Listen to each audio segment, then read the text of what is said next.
When it comes to trees, we're fairly familiar with the parts that share our space. Trunks, leaves, maybe even a fallen branch or two.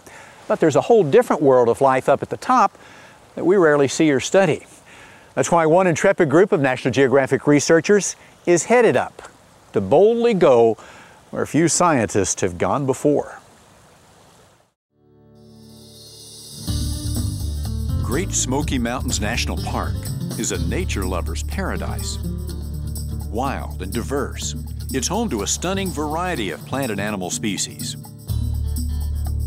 And with some 10 million guests each year, it's the most visited national park in the United States. But taking care of a place like this is, as they say, no walk in the park.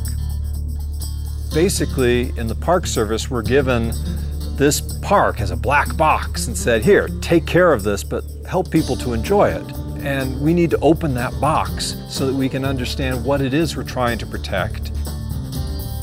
Of the estimated 100,000 species of plants, animals, and fungi that live in the park, only about 12% have been identified. So our options today are Klingman's Dome. We could also do Boogerman Trail. That's why National Geographic grantee Dr. Harold Keller and his team have come to the Smokies to search for life in one of the park's most inaccessible places, the tree canopy.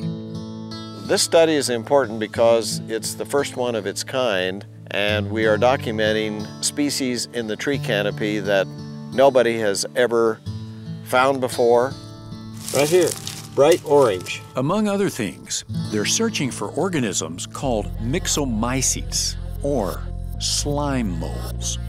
True to their name, slime moles are like something out of science fiction. At times, they resemble animals, slowly creeping along the landscape, sending gelatinous tendrils out in search of food.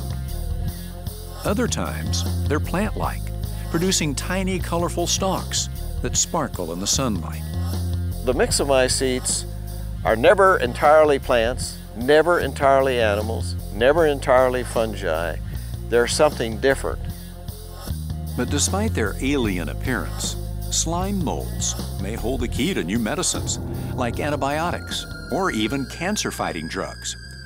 In other words, that's some valuable slime.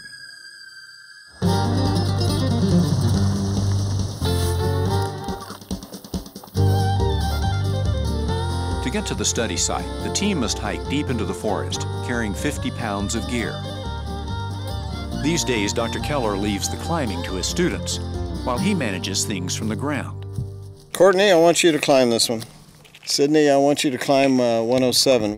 Researchers Courtney Kilgore and Sydney Everhart use a relatively new climbing technique that allows them to reach the very top of the tree without harming it. Some of the older techniques used climbing spurs and gaffs. Those left gashes and marks and scars on the tree. We use a rope that goes over a branch, and there's no injury to the tree whatsoever. Okay, I am strapped in and ready to go. Here's my destination.